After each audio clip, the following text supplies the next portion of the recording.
So happy to be here with you all and with my panelists.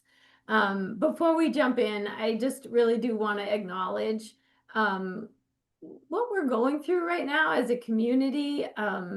And, just as human beings, I know a lot of folks are feeling stressed around the challenges of our federal government and, some of the really serious cuts that we've been experiencing to, our special education, the Medicaid cuts, and the shutdown of the government. So today is a day that we really want to celebrate employment and to focus on all the incredible work that's happening here in Massachusetts. But I didn't want to go forward without acknowledging, I know we're all in the thick of it right now. And I will say, which I say often, that we're really lucky to be in Massachusetts. Not just because we have lawmakers that understand and support the needs of people with disabilities, but our community is amazing. And these three panelists that are here with us today are really going to demonstrate that today. So without further ado, let me jump in and shift us over to a much more positive conversation that's really about determination and growth of employment opportunities. And thanks for joining us, Dean. Happy to have you. Thanks, Tara Kelly and Mia Kruppa and Mira Tamir Spiegel. Thank you all for being here. I'm just going to actually jump in and ask Tara and Mia to go ahead and introduce yourselves and where you're from and your connection to employment. My name is Tara Kelly, and I'm the director of Inspire Cafe. I currently live in Georgetown, but I grew up in Reading. I have been working in the field for over 10 years now and also have a background in occupational therapy. Now let Mia go. I'm Mia Kruppa. I'm 20 years old. I graduated from Reading High. I'm a second year student at Sam State. My major is public speaking, so this helps. I am a barista and cashier at Inspire. Wonderful. Well, thank you both for being here. I also want to thank you for the advocacy that you're doing here in the state, and also for making Inspire Cafe a destination place for me and for my kids and for so many folks in the community. So I can't wait to hear more about your story. And let me jump over and let Mira introduce herself. Hi, I'm Mira Tamir Spiegel, and my daughter Zoe is both autistic and intellectually disabled. She's not here with me today because for two reasons. One, she's working until about 10 minutes ago, and also she's 22 days away from turning 22. So we're not giving up a minute of her really awesome postgrad program in NDEAM. So look forward to sharing more about her in a few minutes. Fantastic. Thanks, Mira. We're so grateful to so much more, and I can't wait to hear about that and about just where you're headed with Zoe. Okay, I am excited to see you, Dean, and do you mind introducing yourself? Sure. My name is Dean Rizzo. I'm Executive Director of the ARC of Greater Brockton. And within our facility, I know you all know what ARCs do, but we have day programs, family support centers, and we just opened, we've always had a very extensive and robust employment program, and we just opened a facility that's dedicated to just providing employment opportunities for individuals with disabilities. So we're excited about that. So thank you for having me as part of this discussion today. Thanks, Dean. It was wonderful to be there at your kickoff of your new center, and I can't wait for everyone to hear about the work that you're doing. Sure. So this is great. So I think I'll jump in with a couple of specific questions and to really just get to know and hear a little bit more about your story and your journey, including the challenges.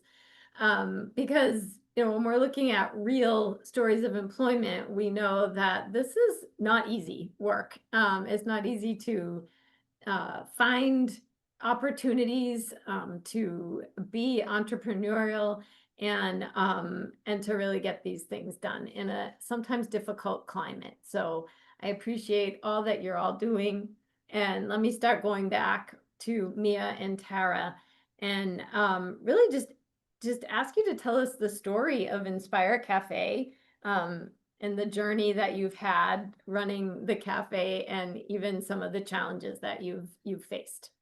Absolutely. So the idea of Inspire came to be after a local coffee shop that employed people with disabilities closed down. A group of parents got together in collaboration with the Boys and Girls Club of Metro North to open Inspire Cafe. We started off as a slush stand for 2 summers to raise money and get our staff that were unemployed back to work as soon as possible. Our goal is to not only break down barriers, but show the community what people with disabilities are capable of. Inspire gives our staff forward-facing jobs and the opportunity to work with peers, as well as has a really big focus on professional development. All of our staff have individualized professional development plans and frequently meet with leadership to reassess their goals and maximize their growth. I'd say one of the hardest parts about what we do is managing the gap between people that want to work and the opportunities available. We've had more than 150 people apply, and we don't have enough openings for them right now. Every time I have to tell someone we aren't hiring, it's tough because behind each application is someone eager to work and contribute and just belong. The reality is there just aren't enough workplaces that are hiring people and giving people a chance. Another major challenge is funding. Our costs of operation are higher than your average cafe, and the access to federal funding is limited right now.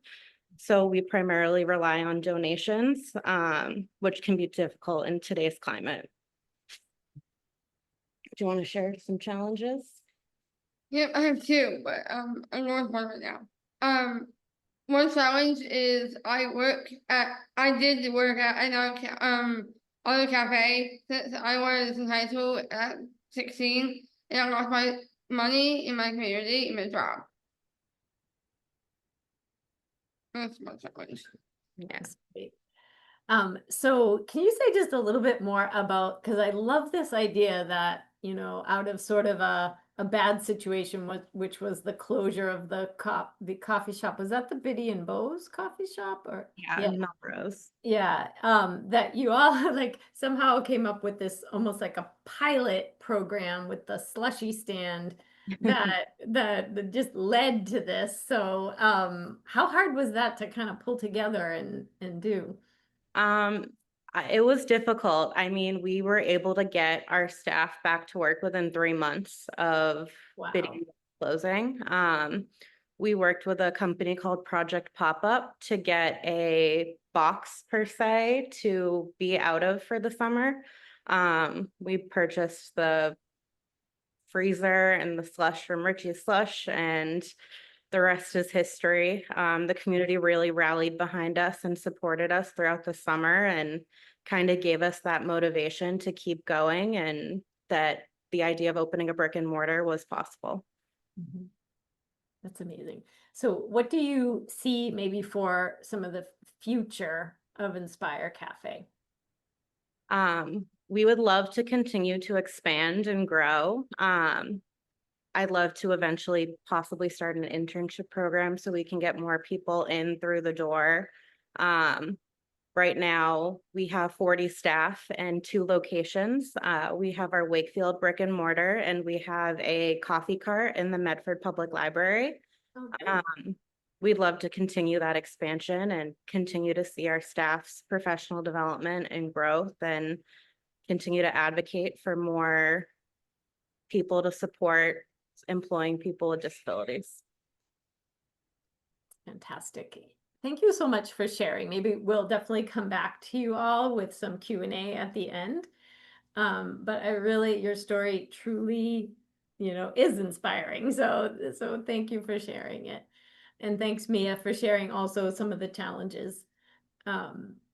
So let's shift over to Mira, and I'm gonna kind of ask you the same the same questions around, you know, the journey you've had with employment opportunities for Zoe, how you kind of came to the decision to kind of develop something more entrepreneurial, and, you know, what have the challenges been, and describe it all to us. That sounds good. I'll go back to the beginning, which is, you know, like so many other parents of individuals with disabilities, we kind of fell into that trap of spending Zoe's early years really very focused on her deficits. And that seemed to be, that made sense. That's what doctors and teachers and therapists were always talking to us about. And it sort of became the lens we used. And so even when we would hear things like, she's a hard worker, it felt like people were, you know, saying that because they didn't have anything else to say. You know, it's sort of like in youth soccer, when you hear that someone was helping out on defense, you know they're not talking about the star of the team. But somewhere along the line, we had that moment of epiphany, which I wish we would have had a lot sooner, and realized that so many of those things that we were hearing about Zoe and that we knew about her were actually strengths. And we made the decision that that's where our focus was going to be. And so it turns out she really is a hard worker. She likes routine. She learns things quickly. She likes to sort items. She likes to count. She's very visual. She likes to put things in their places. She has great quality control. And so not only are these strengths, but they're all highly marketable skills. So once we decided that we were going to focus on her strengths, we also realized we'd need to showcase them. And so that people would start to see Zoe for the productive individual that she is. And so I started small. She had a no school day once in 1 October, and our town had suggested that people leave trick or treat candy outside for because we were still very much in the COVID era. And so I took all the Halloween candy that we had bought and I set up a really simple assembly line on our dining room table.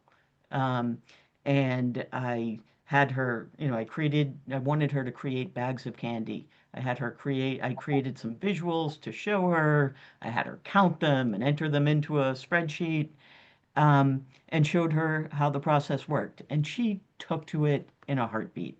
And she seemed to love every minute of that. So I had the feeling we were on to something. But like I said, I knew I'd have to prove that to people. So like any marketing professional, I took a bunch of pictures, I made a PowerPoint deck, and I sent it out to anyone I could possibly think of that might look at it. So soon after that, I saw a Facebook post from our temple saying that they were looking for volunteers to create holiday kits from home. And so I jumped on that for Zoe. That led to more, you know, bigger and bigger projects, including she ended up assembling 400 COVID vaccination kits for preschoolers in about a week, um, when they were first approved for the COVID vaccine. So, and again, documented all that experience. So then, armed with this sort of resume building experience, talked with Zoe's school team, and they approached our temple about Zoe volunteering on a regular basis. And to this day, she continues to work there 2 to 4 hours a week. I should note she started as a volunteer, but they would love to pay her and will probably make that transition post 22. It's a really big, active temple. We have over 1,200 families. They have a huge preschool, daycare, after school, everything you can imagine. And so it's a really vibrant, active place. There is always something that needs to be done. So as a result, Zoe's role there is that she does a variety of different projects for them. Basically, they leave her a note with whatever project needs to be done that day, and it might be that she's assembling a kit for the preschoolers. Other days, you know, they may say, like, we have this huge bin of magic markers, and we need to know. In fact, I'll show you a picture, which I forgot to share when the time came up. Okay. Let me just share it quickly because it's way more interesting to look at. Um, Plus we get to see Zoe. yes, you get to see Zoe. Um, So here she is, working at her multiple jobs that I'm going to talk about. But she, so you can see her with the big bin of magic markers, and her task was to figure out which ones work and, and inventory those, and which ones do they need to throw away. Wow. So something that actually really useful needs to be done, but nobody else was going to do. Um, and she's supported by a job coach there through her transition program. She gets that note that tells her what she needs to do each day, and they track down what they need. They find a place to work, and it goes very well. She also has a default responsibility of keeping the books in their library organized, which alone could be a full-time job. Sure. But on the success of this temple job, her team at school thought about like where else can we take these skills? Who else could benefit from Zoe? Um, and they came up with the idea of approaching a very large family-oriented dental office in Needham. They handle everything from pediatrics all the way up through orthodonture and periodontics and adults. And her role there became assembling the goodie bags that you see there, the take-home bags. Believe it or not, there are 7 different types of these bags. She makes hundreds of them every week. Um, and she works 2 3-hour shifts. They pay her above minimum wage, which was their decision. They treat her like they would treat any what they call medical records assistant. Um, and although she's supported by a job coach there, since the job is so familiar and predictable, she tends to be very independent there. The job coach really just gets her to and from, makes sure she takes her breaks, which is sometimes something she doesn't love to take breaks, and is there in case the unexpected happens. Great. Um, and I think, and she'll be keeping both of these jobs post 22, although I will need to find new job coaches for her because she won't have the school support anymore. But I think what makes these both such success stories is that these are great settings for her. They're family friendly, they're innately social, they're recession proof environments. And they didn't try to create a job for Zoe. Instead, we kind of approached it by looking at what they need done in their typical flow of business and how could Zoe help. And so, for example, at the dentist's office, the hygienists used to have to create these bags on their breaks. And so they really sort of resented the Yeah. task. And so now Zoe has full ownership for that. And the hygienists enjoy their breaks. And half of the time they use it to come chat with Zoe. So Oh, I it's love really a it. win all the way around. But in addition, seeing as Zoe likes to work so much, about 3 years ago, I started a social enterprise uh, based on Zoe's strengths called So Much More. I wanted something that Zoe and I could do together that would make use of both of our skill sets. And I really just wanted to keep her busy because, as I always say, the best kind of Zoe is a busy one. Um, and we wanted to do something to try to give back to organizations that contribute, that improve quality of life for individuals with disabilities. And I figured we would just look for kit assembly projects. So, in a seemingly unrelated story, Zoe loves to wear bracelets, um, colorful silicone beaded ones. She wears about 30 on each arm. And by chance, thanks to an inclusion elective she took at Needham High School, we discovered that she was really good at stringing beads to make bracelets. Um, and that makes perfect sense when you think about it because you think about that sort of stereotype that autistic people like to line things up and make patterns, and it's, often said in sort of a negative way. Um, but here with the bracelets, we were channeling it into something productive, something socially relevant, and something that honestly people admire. Um, They're so as beautiful. much as Zoe was enjoying this newfound ability to make bracelets, she had run out of space on her arms, and she wanted to wear every bracelet she made. Um, so on that, with that, So Much More became a company that offered both goods, bracelets, and services, the kit assembly. We've since added a bunch of other products that play upon that same idea of lining up beads. And she continues to do some assembly projects as well. We have 4 charity partners, including Operation House Call, which you can see featured here. And we donate 20% of our top line revenue to them and also make in-kind donations of products and assembly. And to date, we've donated over $10,000 in the past 3 years to our charity partners. But I would say the biggest wins are how fulfilled Zoe is by these different forms of employment and in the way people now see Zoe as a productive adult. Wow, Mira, that is such a fantastic story. And I'm so proud of Zoe. And obviously, she really is a very busy Zoe. Before we move forward, I just have so many questions around, her turning 22. And it sounds like you're going to be using a self-direction model. And so do you foresee, other than finding those job coaches, any other, challenges for her around keeping employment as a big part of her world?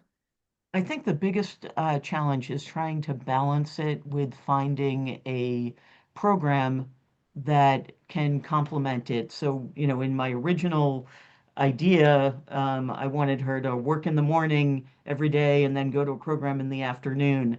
And I quickly was told that that is not how adult services work. And so the biggest challenge is really trying to figure out how to make it all fit together, how to find the programs that will allow for that. Like you said, we do need to use the self-directed model because we feel that Zoe is best served by having a permanent job coach, at least for the foreseeable future.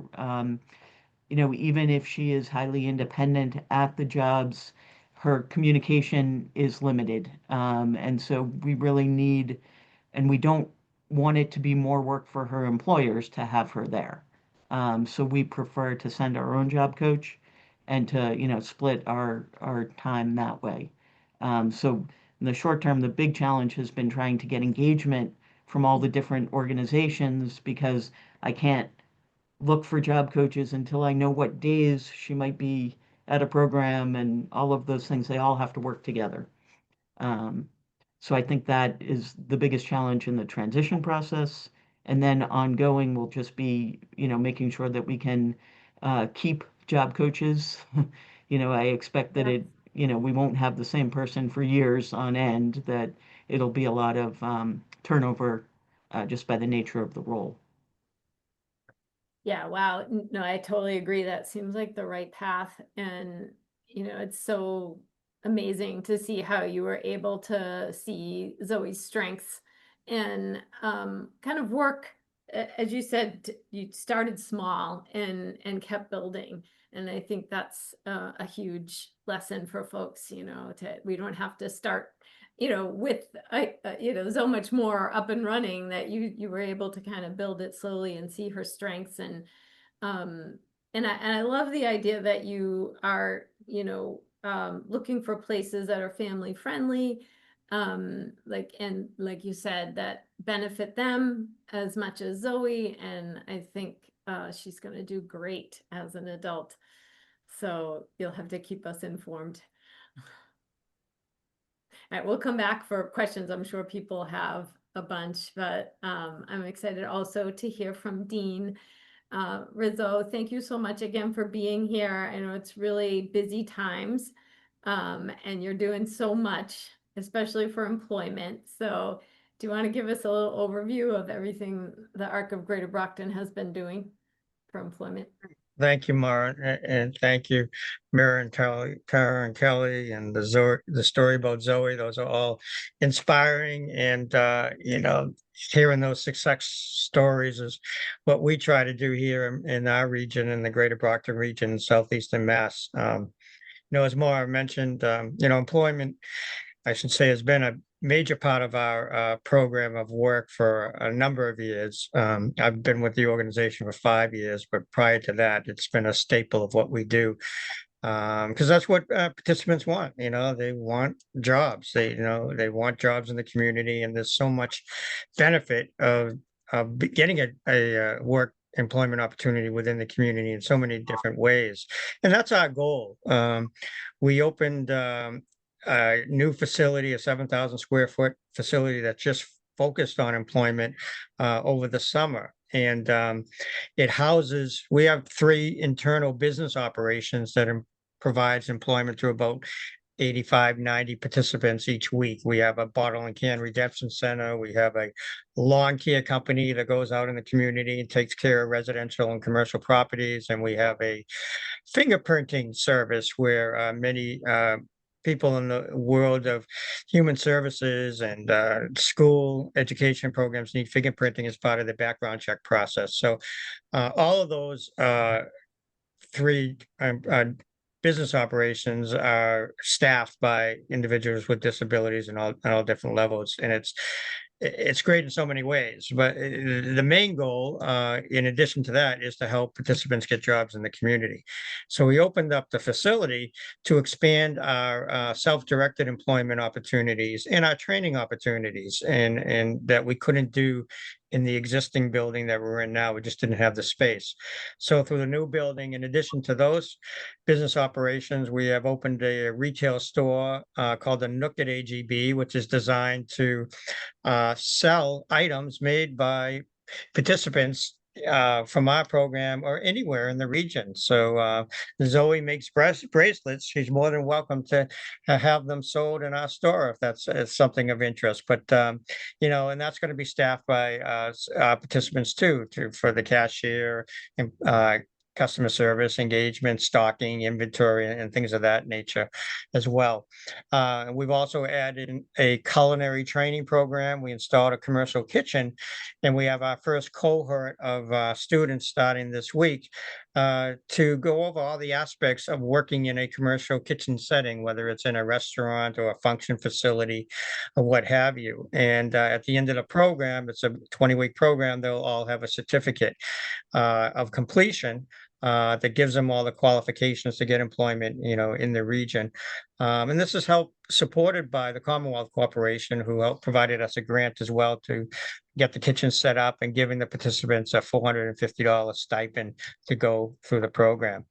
But a couple of we hope to, that's going to be successful and get participants employed in the region, but we're also expanding our other opportunities within our facility, where we're opening up an auditorium and a function room space in of itself, both inside and outside. So through the culinary kitchen, we're hoping to create our own service offerings to events that will happen in our facility. And that in turn will employ participants either through the kitchen or through the setup of the event and managing the event and things like that. So hopefully with all our own business operations, the goal is to provide that experience, help build that resume so that participants can then just get jobs in the community and different businesses. And what was touched on earlier, which is things we focus on, is our initial job training with participants, is to find out their strengths. And like you found out what Zoe's strengths are. And that's what we try to do, is understand the strengths and interests of participants so that we can help them secure employment that matches those strengths, because that's going to be the highest likelihood of success. And in addition, that was mentioned earlier, was about employment opportunities, and those are very hard to find in many ways, and also having employers being willing to employ an individual with a disability, and understanding that there's so many benefits associated with that. And we offer educational opportunities to businesses where we'll come in and we'll meet with their leadership team and their staff to talk about the employment services opportunities for participants with disabilities, and how we, like all of you, provide job coaching and support systems in place And those that we successfully employ in businesses come back to us and say, I don't know what we've been doing the last few decades. It's the most rewarding experience, the hardest working, the most dedicated, always come with a great attitude. And they're really teaching our staff to be better employees. So getting that message out there and communicating with employees and creating those job opportunities is a big part of what we want to do in our region, and then provide that facility which we have and that training and job coaching to help individuals find their strengths, find their interests, and then place them in opportunities that match that to create the best success for them and for the business they're working in. So there's so much that can be done, and it's a goal from so many participants we work with and the families, is to help everybody become more independent, more integrated in the community, and be able to, as we all need to want to have that paycheck to help them succeed to get that paycheck every week. Dean, that is incredible. I mean, you're just doing a massive amount of work around employment, and that's just one part of what you do. So appreciate that. And if you could talk just a little bit more about, I don't think, folks really necessarily understand all the challenges, from a provider perspective of developing and running these employment programs, and or just any of the challenges that you run into. I know you mentioned just opportunity as one of the challenges, but anything you can add that help us understand a little more about how hard this is. Yeah, well, one of the hardest part when our employment program was located in our large facility that also had a CBDS day program, has our family support center, and also has a day half component. A lot was housed in one building. And what was the most challenging was to have participants stay focused on their employment opportunities, because we have an open facility and there's so many other great things that are happening, that they want to participate in different programs happening through the building. So having a dedicated space is really helping participants be less distracted from all the other things that are happening and focus on skill development, their employment interests in the task at hand. So, and that's what they're going to find being out in the getting a job in the community. It's when you get a job at a certain business, you're not going to have that freedom to walk around and do other things. They're hiring you to do a task. So really having that space to help them get focused and prepare them for what it's like to be working in a business operation and what the expectations are, it has been critical, and it's really helped us, achieve more success. And that's been one challenge. I mean, the easiest part is that there's so many participants that want to work and want to do things and want to explore work opportunities. So it's really being able to help them, you know, understand what their capabilities are and how that matches their interests, and educating them on what that means to translate into employment opportunities, and helping them be realistic of what the opportunities are there and maybe out there. And don't get disappointed if you get through your first interview and you don't get hired for the job. I mean, you just got to keep trying, and we'll stay with you and keep working with you, and that opportunity will open up, but it's not easy all the time, especially in this employment market right now. So it's patience and continuing to expand their repertoire of skill sets and services and resources makes everybody more employable, and we try to encourage that as well.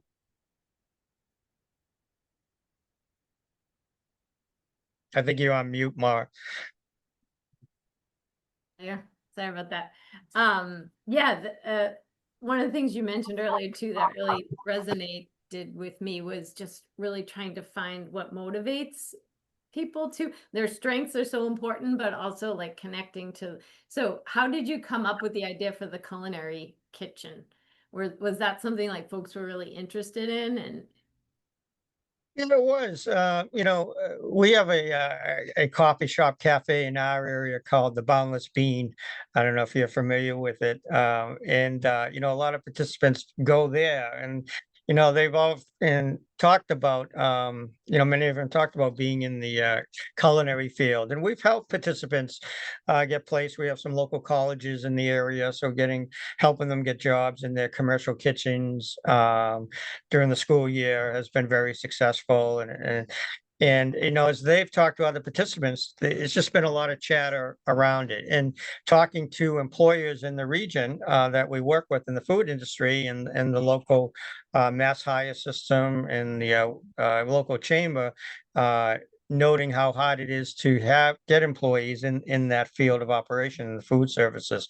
So matching sort of the interest level we've been hearing from participants and the needs in the business community, hearing that need in that industry, where there's employment opportunities available, it just seemed like the natural fit to really try to make work. So that's why, and with a new facility, we couldn't do it here. By having a new facility, we were able to carve out a commercial kitchen space to be able to do this program. So it was sort of the perfect storm, everything sort of coming together at the right time and we'll hope we're successful at it. I think we will be. And, we'll have some guests, chefs from local restaurants and food industry operations coming in. So we have some businesses that have signed on, committed to provide employment opportunities for our graduates of our program. Everything, the foundation is there, and we'll just, we're going to make it work. That's fantastic. I mean, it's strategic and so needed. So thank you for everything you're doing. I can't wait to Yeah, see how it all evolves. thank you. Well, I would definitely want to open it up to see if folks have questions. So I don't know, are there questions in the chat, or what's the best way to do it, Katerina? People can either type their questions in the chat or raise their hand, and I can promote them to panelists temporarily. Okay, sounds good. I do have one question while people are formulating. I know it's hard in adult services, or really even in school transition programs, to get employment opportunities for folks who really need one-to-one support. And I don't know if any of you would want to comment on that. I'm struggling right now with my son, who has one-to-one supports in his job, but as he moves into the adult world, it's much harder to get that. It needs to be more of a group supported environment. I don't know if anybody has experience with that.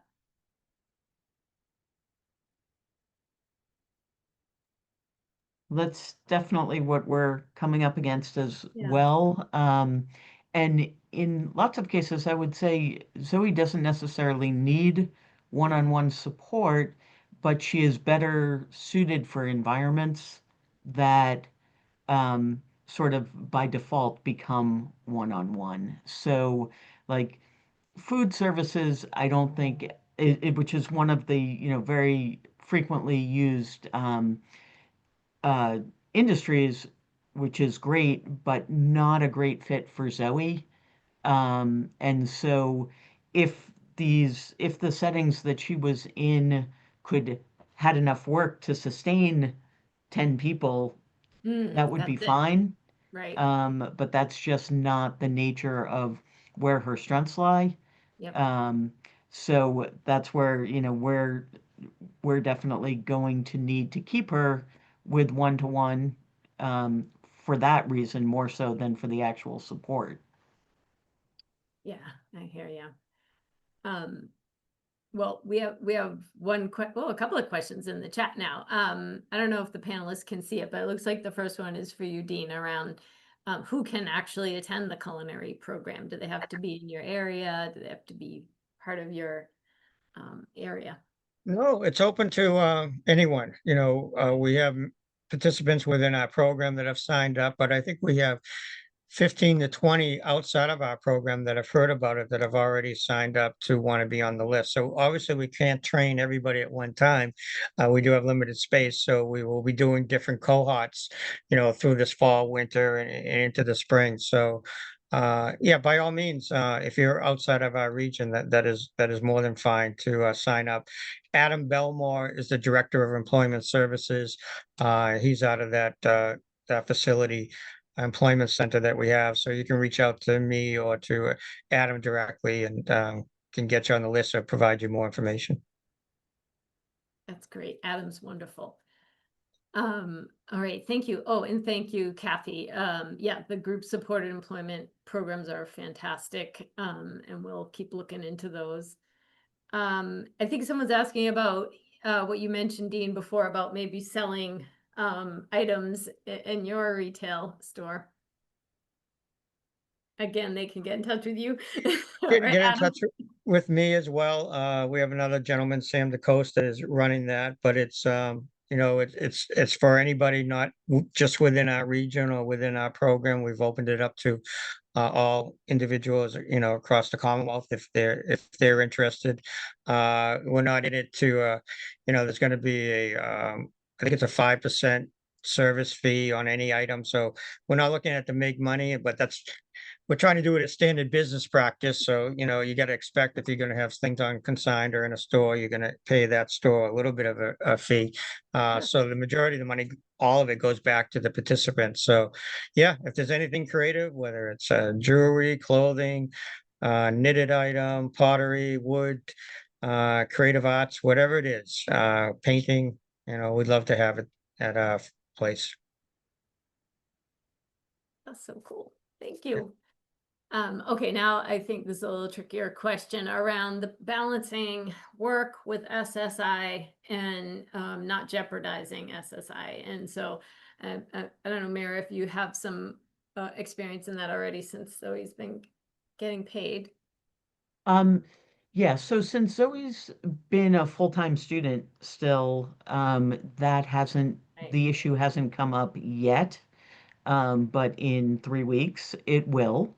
And so, I have a spreadsheet where I've, sort of tracked how many hours can she work for pay and, and what is the trade-off with her benefits. You get to keep the first $65 that you make before, and after that, it's 50% reduction in your benefits. So basically, for every $2 you make after that, $1 is taken out of your monthly benefit. We like when you do the math, it still makes more sense for us, for Zoe to work, even if we are paying job coaches out of pocket. Um, if we end up having to go that route, it still makes more sense in the overall scheme of things, and you still do better off. You still end up with more money than if you didn't work. And because she, is only working about 10 hours a week, and she has a very fun habit of going out to lunch.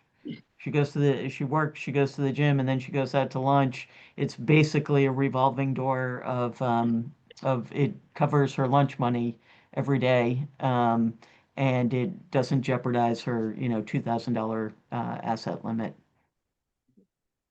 Thanks. We certainly have a lot more advocacy to do around SSI and raising asset limits on a national level, which we continue to, make a little bit of progress on, and then somehow we get set back like current times.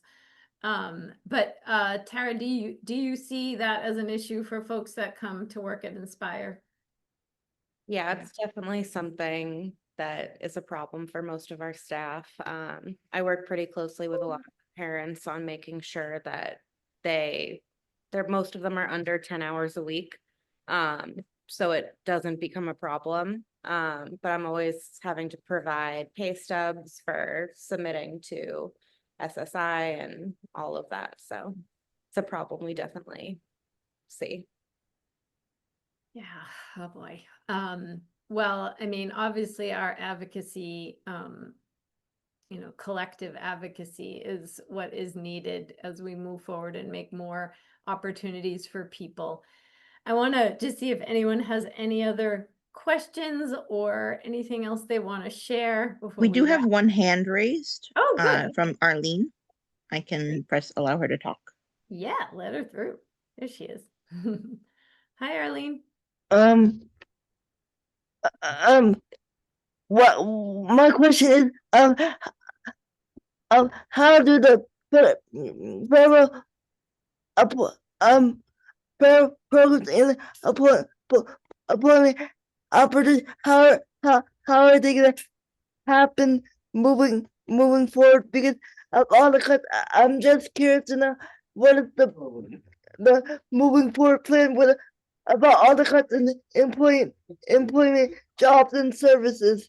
What is the moving forward idea going to be? Yeah. Arlene, thank you so much for that question. It's so important. And, you know, I think from the ARC's perspective, what we're doing is we're doing everything we can to strengthen the employment programs and other programs here in Massachusetts, regardless of what's happening on a federal level. We need to educate our lawmakers about the importance of employment. We need to advocate strongly for the DDS and mass abilities programs and self-direction so that folks can have continued opportunities. We know that these opportunities also need to be advocated for out in the community. We need to bring more employers in and have them understand the benefits. As Dean said, he's doing a great job in his area, and we just need to keep getting that message out. That people with disabilities make excellent employees and bring huge benefits to organizations and companies. So we'll keep working on that advocacy piece. And we really know that these federal cuts will impact some programs, but it's our job to really make sure Massachusetts continues to elevate the needs of people with disabilities. So stay tuned to the ARC for more advocacy opportunities around that. I would echo what Maura said, and I would just, I'm so thankful that we are in the state of Massachusetts, where we have the leadership in the community in the region that values employment and values providing the services and resources to support families and individuals with disabilities. So regardless of things on a federal level, I have the utmost confidence on a state level that we are going to work collectively as hard as we can to preserve what we have and continue to support and even expand if we can to provide better programs and the best programs we can for our residents in the Commonwealth. Thank you so much, Dean. All right, well, thank you to all of the panelists today. These stories really prove that when we invest in people, we all have growth and opportunity, and hopefully we can continue, as Dean said, to grow opportunity for disability employment here in Massachusetts. It was great to hear all of your stories, some of the challenges, kind of the differences between what you've all been through and strived for. So thank you again, and thank you to all the participants on the webinar. You'll get this recording sent out, and please follow up with any questions that you might have. Great, thanks everyone. Have a great week. Thanks.